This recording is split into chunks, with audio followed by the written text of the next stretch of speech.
The rain hammered down on Seoul like bullets from an angry sky. Petra Daniel pressed her phone against her ear, squinting through the sheets of water cascading down her face. Her scholarship interview had run 2 hours late, and now she was stranded in Gangnam at 11 p.m. with a dying phone and exactly 3001 to her name. The black sedan, she muttered to herself, reading the taxi app one more time before her screen flickered and died. License plate ending in 742. She spotted it. A sleek black car idling at the corner, its windows tinted so dark they looked like mirrors. She didn't hesitate. She yanked the door open and threw herself inside, sighing with relief as the warmth enveloped her. Thank God, she breathed, pushing her soaked braids from her face.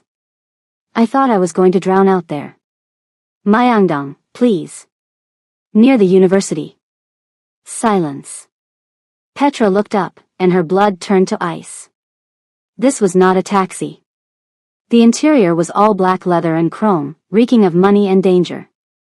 2 massive men sat in the front seats, their necks thick as tree trunks, their eyes fixed on her through the rearview mirror with deadly intensity.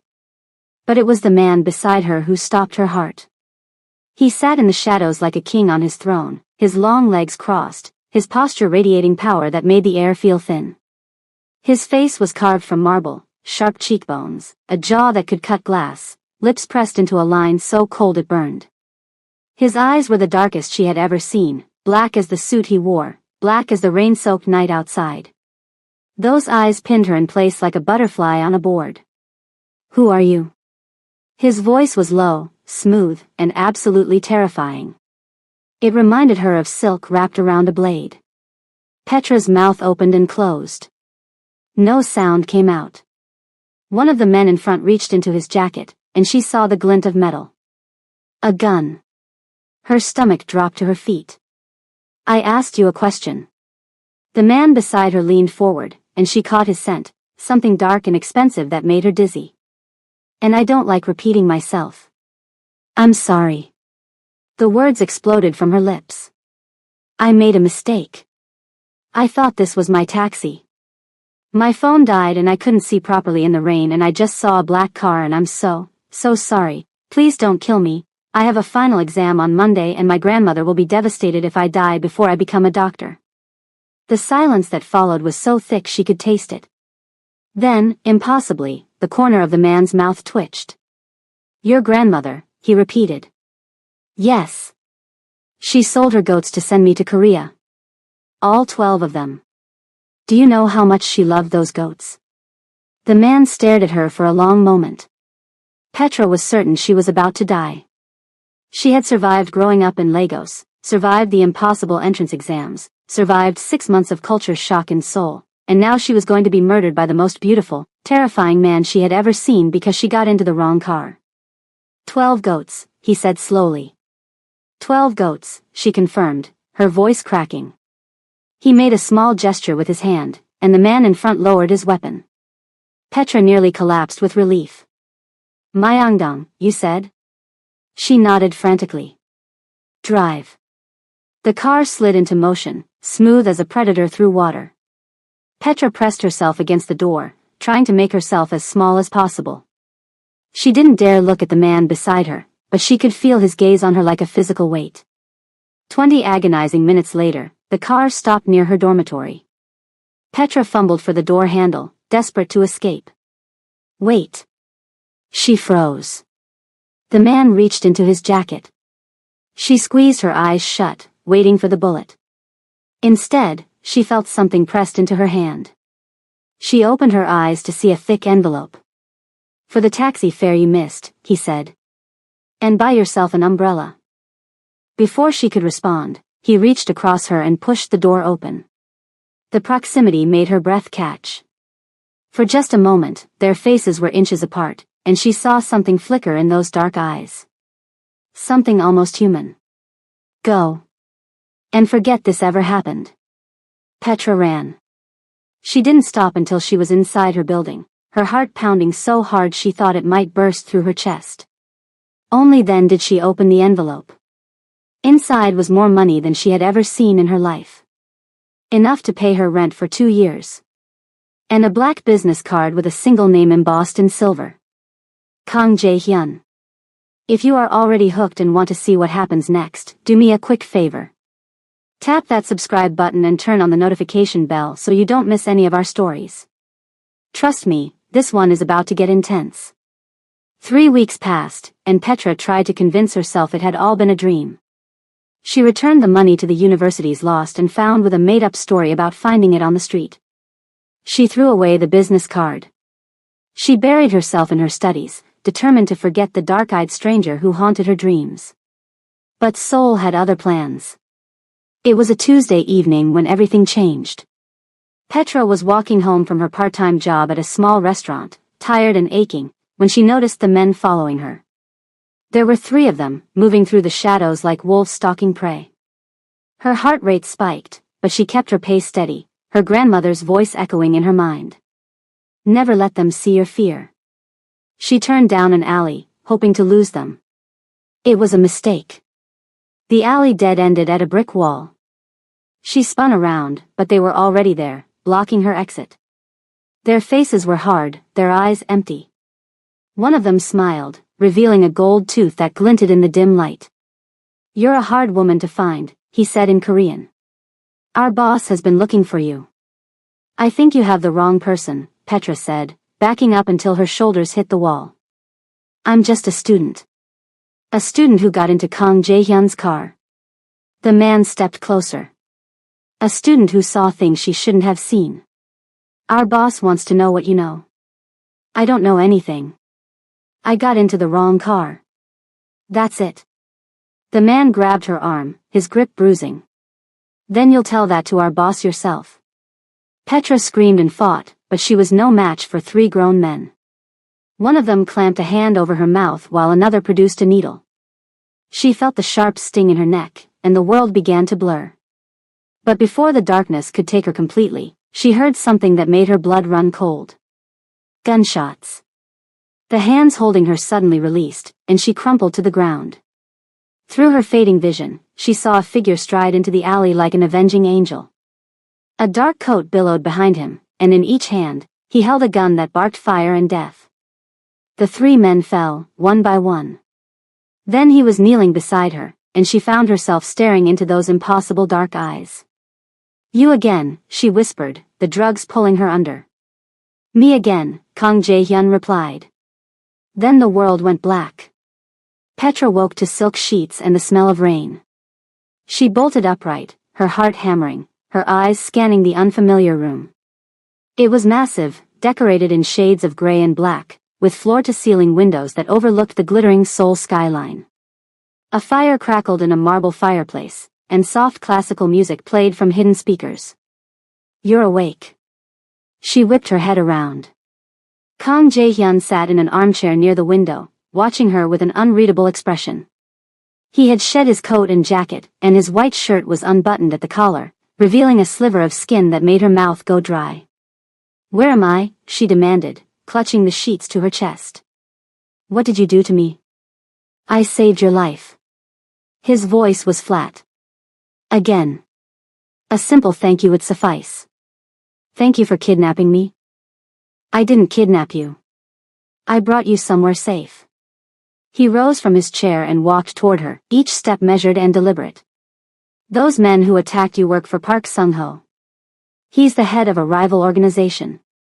He saw you get into my car that night and made certain assumptions." "What kind of assumptions?" "That you're important to me." He stopped at the foot of the bed, his gaze burning into hers. "That you know things you shouldn't know. That killing you would send me a message." Petra's stomach churned. "But I don't know anything." "I know that. You know that. But Park Sung-ho doesn't care about the truth. He cares about power. And right now, he thinks you're a weakness he can exploit." She stared at him, her mind racing. "So what happens now? You kill me yourself?" Something flickered across his face. "Surprise, maybe. Or amusement. If I wanted you dead, you would already be dead." "No, Miss Daniel. You're going to stay here until I deal with Park Sung-ho. Then you'll be free to go back to your studies and your grandmother's goats.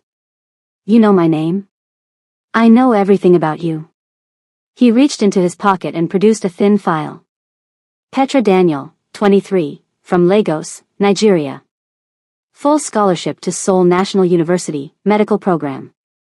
Parents deceased, raised by your grandmother. You work 2 jobs to send money home. You haven't bought new clothes in 8 months.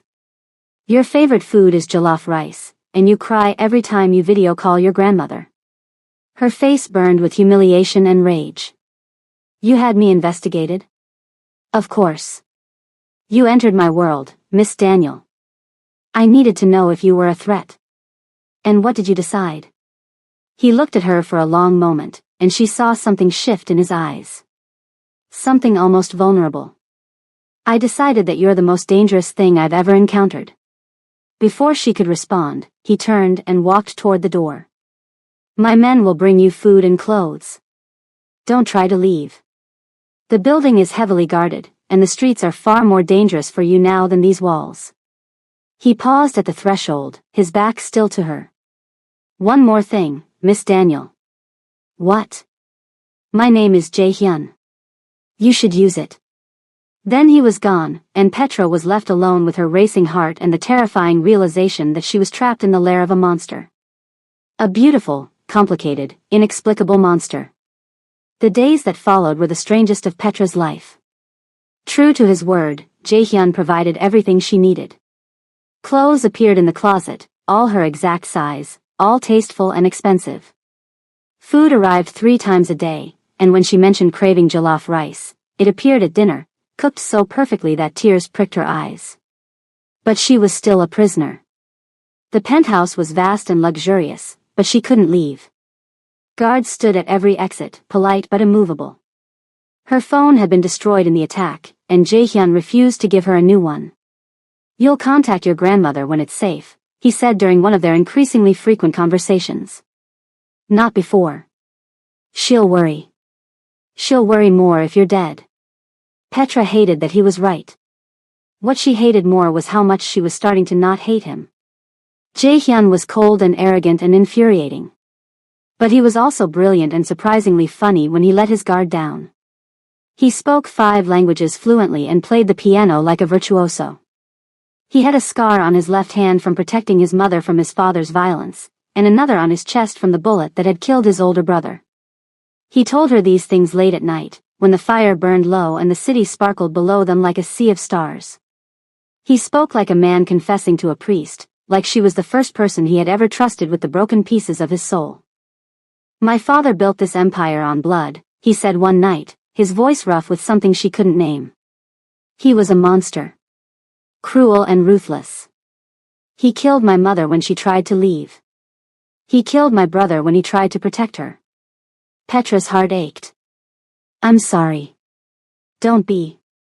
I killed him. He said it without emotion, like he was discussing the weather.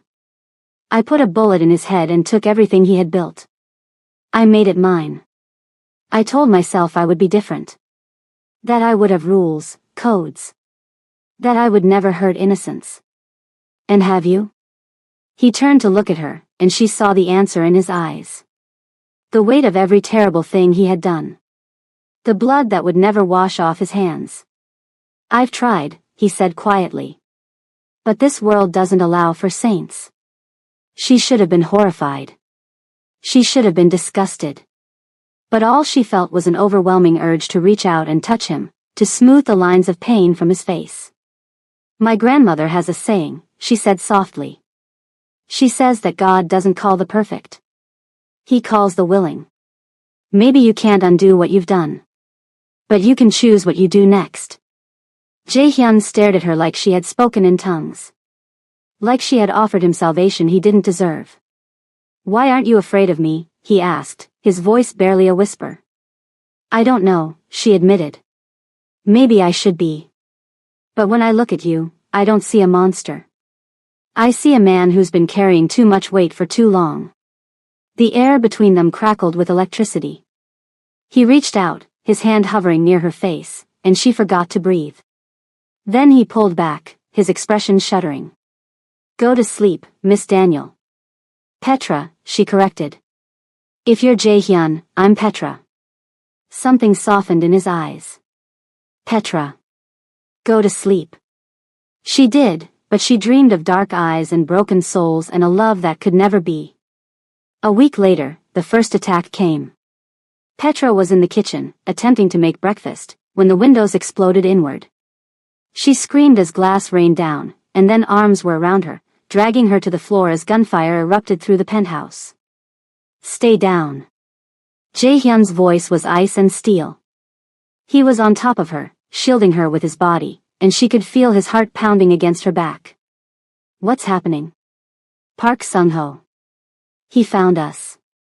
Jae-hyun pulled a gun from somewhere and fired back at the attackers. Listen to me carefully. There's a panic room behind the bookshelf in my study. The code is 0-8-1-5. I need you to run there and lock yourself inside. Do you understand? I'm not leaving you. He grabbed her face, forcing her to look at him. In his eyes, she saw something she had never seen before. Fear. Not for himself, but for her. If something happens to you, none of this matters, he said fiercely. I can't lose you, Petra. I can't. Before she could respond, he kissed her. It was fierce and desperate and over too quickly. He pulled back, his eyes blazing. Run. She ran. She made it to the study and punched in the code with shaking fingers. The bookshelf swung open to reveal a small, reinforced room. She threw herself inside and slammed it shut. Then she waited. The sounds of battle were muffled through the thick walls, but she could still hear the gunshots, the shouts, the terrible silence that followed. She pressed her hands over her ears and prayed to every god she had ever known. Hours passed. Or maybe minutes. Time had lost all meaning. Then the door opened, and Jae-hyun stood there, bleeding from a wound in his shoulder, his face pale but triumphant. It's over, he said. Petra launched herself at him, not caring about the blood, not caring about anything except the fact that he was alive. You idiot, she sobbed against his chest. You absolute idiot. You could have died. His arms came around her, tight and warm and safe. I told you, he murmured into her hair. I can't lose you. She pulled back to look at him, tears streaming down her face. Why? She demanded. Why do you care so much? I'm nobody. I'm just a poor student who got into the wrong car. You're not nobody. He cupped her face in his hands, his thumbs brushing away her tears. You're the first person who ever looked at me and saw something other than a monster. You're the first person who made me believe I could be something more. You're everything, Petra. Everything. And then he kissed her again, and this time, she kissed him back. If you are still watching, drop a comment right now telling me your thoughts on this story. Don't forget to like this video and share it with your friends who love a good love story. Now let's continue, because things are about to get even more intense. The days after the attack were a blur of healing and revelation. Jae-hyun's wound was treated by a private doctor who asked no questions. Park Sung-ho had escaped, but his forces had been decimated. It would take him months to recover, if he recovered at all. We have time, Jae-hyun told her. Time to plan. Time to finish this. But Petra was tired of thinking about enemies and danger. She was tired of pretending she didn't feel what she felt. They stood on the balcony that night, the city spread out beneath them like a carpet of lights. Jae-hyun's arm was in a sling, but he stood close to her, his good hand resting on the small of her back. What happens when this is over? She asked quietly. What do you mean? When Park Sung-ho is dealt with. When I'm safe again. What happens to us? He was silent for a long moment. When he spoke, his voice was rough. You'll go back to your life. Your studies. Your dreams. You'll become the doctor your grandmother sacrificed everything for. And I'll go back to my world. And we'll just forget each other. He turned to face her, and the pain in his eyes stole her breath. I'll never forget you, he said. You're burned into my soul, Petra. You've ruined me for anyone else. But I won't drag you into this darkness. You deserve sunlight. You deserve happiness. You deserve everything I can never give you. What if I don't want what you think I deserve? What if I just want you? You don't know what you're saying. I know exactly what I'm saying. She stepped closer, eliminating the distance between them. I know who you are, Jae-hyun. I've seen the worst of you, and I've seen the best. And I'm standing here anyway. Doesn't that tell you something? It tells me you're too good for your own good. Then let me be too good for you. She reached up and touched his face, tracing the sharp line of his jaw. Let me be the light in your darkness. Let me be yours. Petra. I love you, Jae-hyun. The words hung in the air between them, fragile and powerful. He closed his eyes, and she saw his control shatter. When he opened them again, they were blazing with an intensity that made her knees weak. I've been fighting this since the moment you fell into my car, he confessed. I told myself you were just an inconvenience. A problem to be solved. But you got under my skin. You invaded my thoughts. I found myself listening for your voice, looking for your smile, counting the minutes until I could see you again. He pulled her against him with his good arm, his forehead resting against hers. I love you, he breathed. I love you so much it terrifies me. I love you so much that I would burn the world to keep you safe. I love you so much that I can't breathe when you're not near me. Their lips met, and the world fell away. This kiss was different from the others. It was slow and deep and filled with promise. It was a vow and a prayer and a claiming all at once. His hand tangled in her braids, tilting her head to deepen the kiss, and she melted into him like she had been waiting her whole life for this moment. When they finally broke apart, both breathing hard, he looked at her with wonder in his eyes. Stay with me tonight, he said. Not because you have to. Because you want to. I want to, she whispered. He led her inside, and the door closed behind them. What followed was a revelation. Jae-hyun was gentle despite his injured shoulder, his hands and mouth mapping every inch of her skin like she was precious, like she was sacred. He whispered her name like a prayer, and she answered with sighs and moans and confessions of love. They came together slowly, savoring each moment, each sensation. She had never known it could be like this perfect fusion of body and soul. She had never known she could feel so complete. Afterward, they lay tangled together, his heartbeat steady beneath her ear. I never thought I would have this, he admitted quietly. I never thought I deserved it. Maybe you don't, she teased gently. But you have it anyway. So don't waste it. He laughed, a real laugh that transformed his face and made her heart soar. Yes, ma'am. She fell asleep smiling, wrapped in the arms of a man who had become her whole world. But happiness, she would soon learn, always came with a price. The price arrived 3 days later in the form of a woman. Her name was Seo Yuna, and she was beautiful in the way that expensive things were beautiful. Cold and perfect and untouchable. She walked into the penthouse like she owned it, her heels clicking on the marble floor, her red lips curved in a smile that didn't reach her eyes. Jae-hyun, she purred, draping herself over him like a silk scarf. I heard about the attack. I came as soon as I could.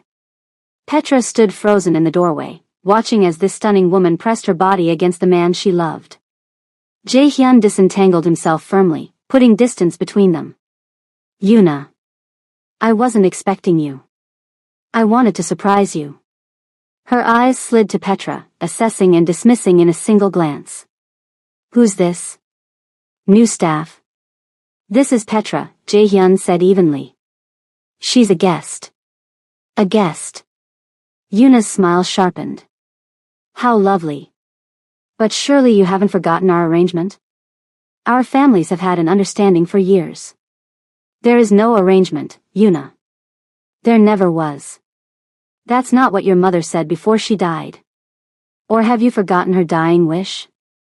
That you would marry me and unite our families? Petra's blood ran cold. She looked at Jae-hyun, waiting for him to deny it.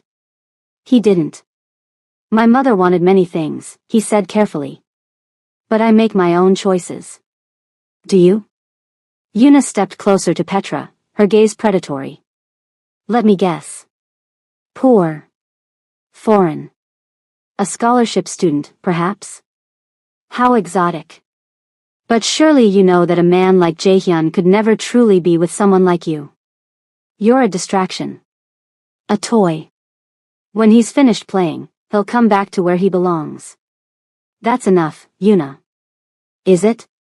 She turned back to Jaehyun, her mask slipping to reveal genuine fury. I've waited years for you, Jaehyun. I've done everything your family asked. I've looked the other way while you played with your little toys.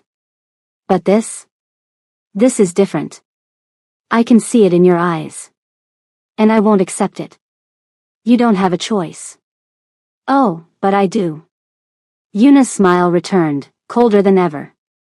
You forget, darling. I know all your secrets. Every body you've buried. Every deal you've made. Every sin you've committed. If you don't end this little affair and honor our arrangement, I'll make sure the whole world knows exactly who Kang Jaehyun really is. The temperature in the room dropped. Jaehyun's expression went blank in a way that made Petra's heart stop. Are you threatening me, Yuna? I'm reminding you of your place. She gathered her coat and headed for the door. You have 1 week to get rid of her. If she's still here after that, I'll make you both regret it. The door slammed behind her. Petra stood in the silence, her mind reeling. She looked at Jaehyun, searching for answers, for reassurance, for anything. Is it true? She asked quietly. Was your mother's dying wish for you to marry her? My mother was drugged and delirious when she said those words. Yuna's family fed her lies to manipulate the situation. But there was an understanding? An arrangement? There was an expectation. He moved toward her, his expression pained. One I never agreed to. One I've spent years trying to untangle myself from. Petra, you have to believe me. Yuna means nothing to me. She knows your secrets. She could destroy you. Let her try. No. Petra shook her head, tears burning in her eyes. I won't let you sacrifice everything for me. I won't let you. This is my choice. He gripped her shoulders, forcing her to look at him. I choose you. I will always choose you. Nothing Yuna threatens, nothing Park Sung-ho does, nothing in heaven or hell will change that. Do you understand? She wanted to believe him. She wanted to so badly. But the seed of doubt had been planted, and it would soon grow into something terrible. 2 days later, Petra made a decision. She waited until Jaehyun left for a meeting, then slipped out of the penthouse. The guards tried to stop her, but she was resourceful, using the service elevator and a stolen uniform to make her escape. She didn't run because she didn't love him. She ran because she loved him too much. If staying meant his destruction, then she had to go. She had to remove herself from the equation. Maybe then, Yuna would back off. Maybe then, Jaehyun could make peace with his world. She made it to a bus station before they found her. Not Jaehyun's men. Park Sung-ho's. They came out of nowhere, dragging her into a van before she could scream. A hood was thrown over her head, and she felt the familiar sting of a needle in her neck. Her last thought before the darkness took her was of Jaehyun's face. I'm sorry, she thought. I'm so sorry. She woke in chains. The room was damp and cold, lit by a single bare bulb that swung from the ceiling. Her wrists were shackled to a pipe above her head, her shoulders screaming in protest. And Park Sung-ho stood before her, smiling like a cat that had caught a particularly delicious mouse. He was older than she had expected, with gray at his temples and a scar that ran from his eyebrow to his chin. His eyes were empty, devoid of humanity. Looking into them was like looking into the void. So you're the woman who has captivated Kang Jaehyun, he said, circling her slowly. I must admit, I expected something more impressive. Petra said nothing. Her grandmother had taught her that when you had nothing useful to say, silence was the strongest weapon. Do you know why you're here? Still she said nothing. Park Sung-ho's smile faltered. He grabbed her face, his fingers digging into her cheeks. I asked you a question. And I chose not to answer. Her voice came out steady despite her terror. If you're going to kill me, do it. But I won't give you the satisfaction of seeing me beg. Something flickered in his empty eyes. Respect, maybe. Or curiosity. Perhaps I misjudged you. He released her face and stepped back. Killing you would be a waste. You're far more valuable alive. Jaehyun has gone to war for you. He's killed dozens of my men. He's destroyed properties worth millions. All for a poor Nigerian student. He leaned in close, his breath hot against her ear. Imagine what he'll do when I send him your finger. Or your ear. Or perhaps something more intimate. Petra's blood ran cold, but she refused to show fear. He'll kill you. That's what he'll do. He'll try. Park Sung-ho straightened, still smiling. But by the time he finds you, it will be too late. For both of you. He turned and walked to the door, pausing at the threshold. Make yourself comfortable, Miss Daniel. You're going to be here for a while. The door slammed shut, and Petra was alone with her fear and her chains and her prayers. Jaehyun would come for her. She knew he would. She just had to survive long enough for him to find her. The hours bled together, marked only by the flickering of the light and the distant sounds of footsteps and voices. They gave her water but no food. They asked her questions about Jaehyun's operations, his safe houses, his weaknesses. She answered none of them.